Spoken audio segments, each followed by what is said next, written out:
Good morning everyone! I am Jaya Boton from BSC 3-5 and for today, pag-uusapan natin ang OADR or Office of the Alternative Dispute Resolution. So, ano nga ba ang ADR? Katulad ng napagdaanan nating mga lessons, kaunti lamang itong flashback kung ano nga ba ang ADR. Sa madaling salita, pag sinabi po nating ADR, ito yung mga alternatibong ginagawa ng pamahalaan para ang isang kaso po ay hindi nadalhin sa korte. Ibig sabihin lamang, ang conflict or dispute is inaayos outside the court. At ayan, bago tayo magtungo sa ating lesson, meron muna tayong kaunting definition of terms na tatalakayin. Unang-una dyan ay arbitration. Siguro narinig nyo na ito nung mga past lesson natin. Pag sinabi lamang arbitration, ibig sabihin, meron pa rin tayong third neutral party or tagapamagitan. At ang third neutral party na ito ay maaaring magbigay ng kanyang desisyon o resolusyon. At ang tawag po sa kanilang binibigay na desisyon o resolusyon ay award. Siyempre, ang tawag naman sa tagapagmagitan ng arbitration ay arbitrator. Sa kabilang banda, kapag sinabi naman nating mediation, ay meron din po tayong third neutral party or tagapamagitan sa ating naging conflict. Pero, ang ating mediators po or ang taong sangay ng mediation ay only to facilitate and assist the dispute. Ibig sabihin, pwede lamang po nilang magbigay ng suhestyon, katulad na lamang na ginagawa sa barangay. Ngunit, hindi sila maaaring magbigay ng desisyon katulad ng ginagawa ng isang arbitrator. So, ano nga ba ang OADR? Ang OADR ay stands for Office of Alternative Dispute Resolution, which is created pursuant to RA 9285 or the Alternative Dispute Resolution Act of 2004. Ang ating OADR po ay under ng ating DOJ or Department of Justice. So, ang ating newly appointed Executive Director ngayon ay walang iba kundi si Attorney Margaret Raisa Andaman na kumakailan September 27 ay formal na pong pumirma bilang ating bagong Executive Director sa OADR.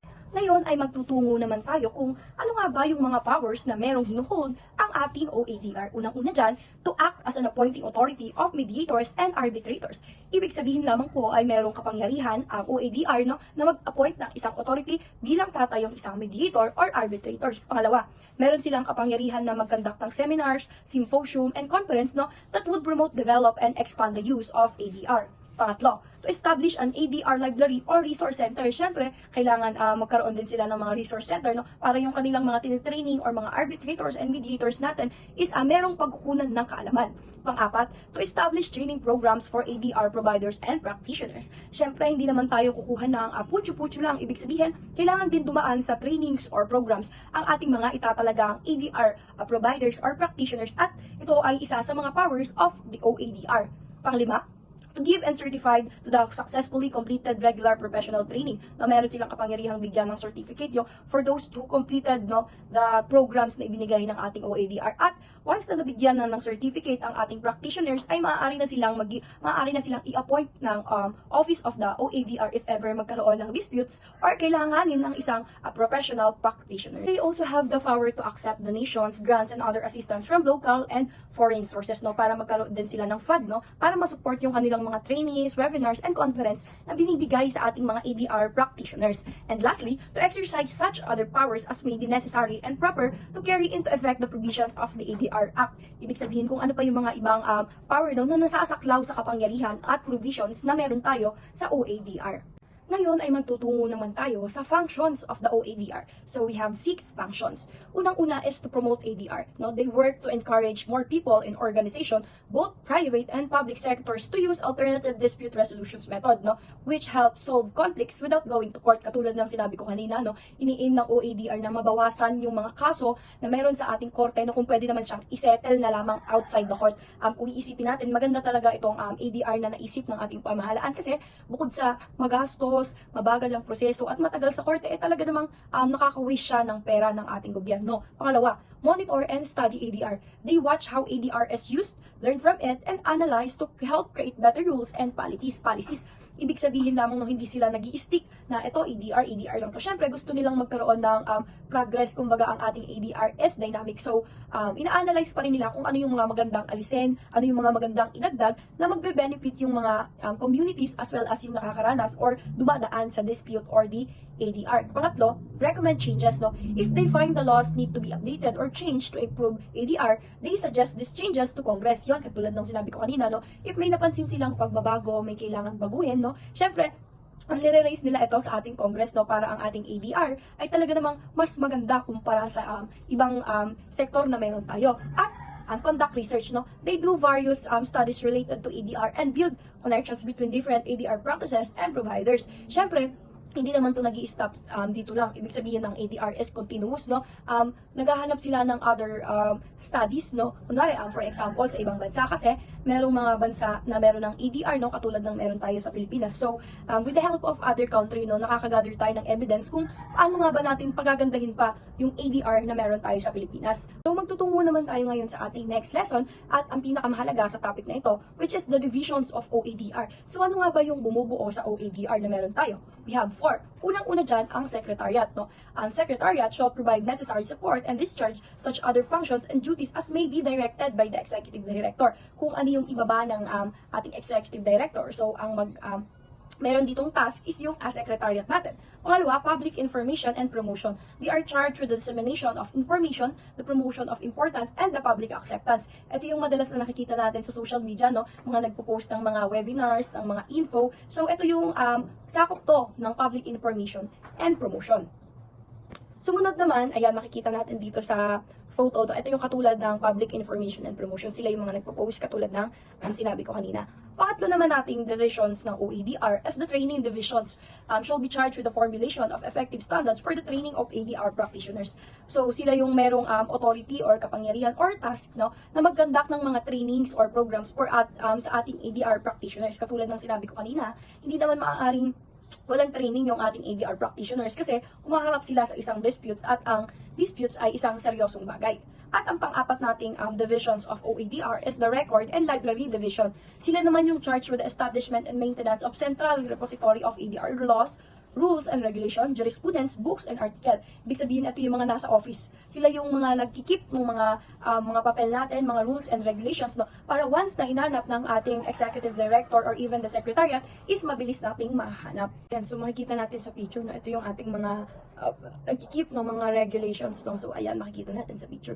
And now, we will move forward to our next topic, the selection and replacement of a mediator. So, ma'am, pwede palang mamili ng mediator? Opo, pwede po tayong mamili ng ating mediator, no? Pero, the parties have the freedom to select mediator. The parties may request the OIDR to provide them with the list of roster or the resume of the certified mediators. Siyempre, the OIDR, no, may be requested to inform the mediator of his or her selection. Ibig sabihin, maaaring pumili ng mediator ang both parties if kailanganin. And replacement of mediator. So, pwede bang mag-replace ng mediator kahit ongoing na po ang dispute? Ang sagot po ay opo. Mamaya ay pag-uusapan rin natin kung kailan maaaring mag-withdraw or mag-refuse ang isang mediator sa isang dispute. And if the mediator selected is unable to act as such for any reason, the parties may, upon being informed of such fact, select another mediator. Ibig sabihin, if merong other circumstances na nag-hindrance, no, para sa mediator, ay maaari siyang palitan ng iba pang mediator na mapipili ng both parties.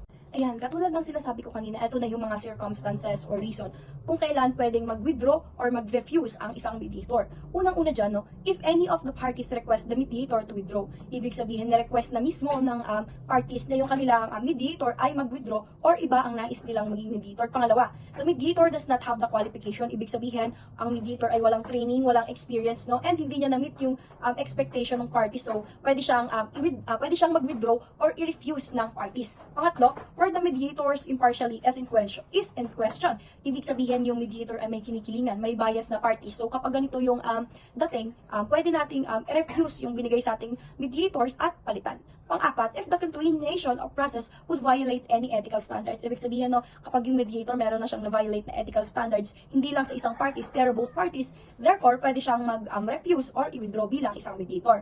Pang-lima, if the safety of any parties would be jeopardized, if the mediator is unable to provide effective services, no, kapag sa tingin natin na yung mediator na nakuha natin is, hindi niya naman nabibigay yung service na hinahanap natin, no, yung ating hinahanap na service. So therefore, pwede po nating palitan ang ating mediator. Ngayon ay magdadako naman po tayo sa ethical conduct of mediator. Unang-una is competence, no? No special qualifications are required for mediators. Ang sinasabi pong qualification dito ay kailangan height, kailangan pasok sa height, kailangan pasok sa weight, no? Hindi po ganun 'yon. So wala pong kinalaman ang ating height or even the weight po no dito. Ang sinasabi pong qualifications po dito ay ang aking mga nabanggit. Pangalawa, impartiality no. Mediator must remain impartial. Ibig sabihin dapat wala pong kinakampihan ng ating mediator sa both parties. Pangatlo, confidentiality. All information from mediation is confidential. Ibig sabihin, kung ikaw ang mediator, dapat ang information na nalaman mo or narinig mo sa both parties ay dapat mag-i-stay lang sa pinag-usapan nyo. Hindi nyo maaaring i-leak, lalo na as mediator, yung mga information na nakuha mo, lalo na kung ito ay confidential. Pang-apat, consent and self-determination. No? Mediators ensure parties understand the process and their choices. No? As a mediators, no, task po natin na i-remind yung both parties kung ano nga ba yung magiging flow ng ating magiging dispute, ano ba nga yung magiging result ng kanilang magiging decisions no pagdating sa ating dispute. So, trabaho po ito ng mediators. Panglima, separations from counseling. Mediators can refrain from providing legal advice or personal opinions. No? Kapag isa po tayong mediators, no, i-refrain po natin yung sarili natin for giving and personal opinions. Kasi po, once na nagbigay tayo ng personal opinions, maiisip ng parties na, ay, may kinikilingan po na to, bakit sa kanya okay lang, bakit pagdating sa amin hindi. So, dapat iniiwasan po natin na magbigay ng personal opinion when it comes no sa isang dispute. Pang-anim, the fees and process abuse. No? Mediators promote and respect and limit process abuse respecting self-determination.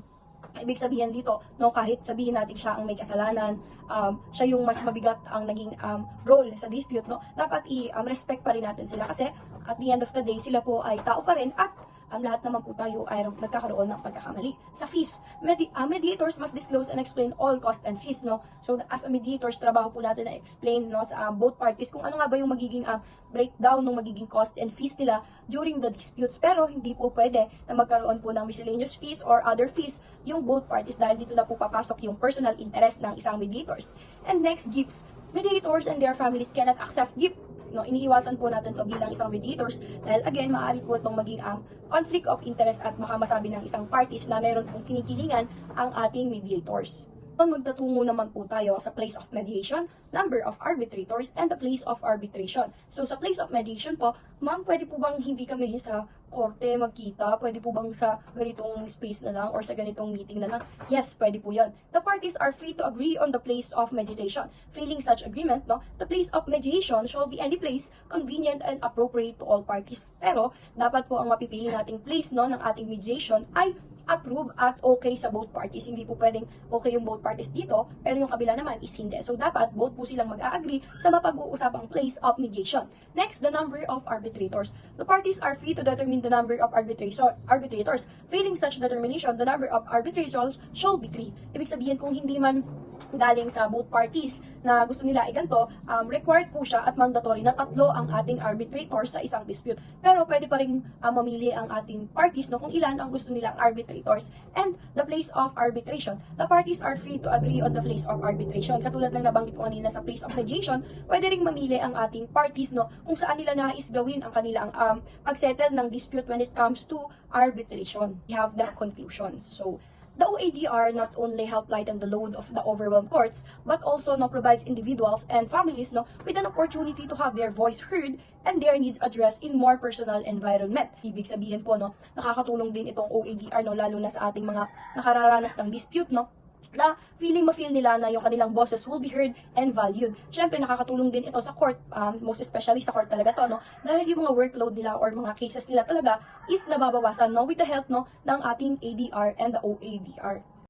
At syempre, kung meron tayong conclusions, meron din tayong recommendations no, for ADR. Unang-una dyan, no, by making this process more approachable and accessible, especially in diverse community, we can empower individuals to resolve conflicts constructively. No? Kasi merong lugar sa Pilipinas na hindi naman talaga alam na ang ADR natin is nag-e-exist. Siguro gumawa ang pamahalaan ng other ways, no, para yung ibang community na hindi alam yung ganitong klase ng pamamaraan ng pagsettle ng dispute is malaman nila. Pangalawa, integrating OADR resources into community programs and providing information in multiple language will further enhance understanding and encourage more people to utilize those effective tools for conflict resolution. Katulad na lamang na sinabi ko, syempre merong mga ibang tao na hindi makayang makabasa ng nasa English language, nasa Tagalog language. Siguro mas maganda kung magkaroon ng multiple language ang ADR at itong multiple language na ito ay ipapakalat no, sa mga diverse communities, no, sa mga communities na wala masyadong alam sa ADR na meron tayo. At dyan na po nagtatapos ang ating talakayan for today tungkol sa Office of Alternative Dispute Resolution.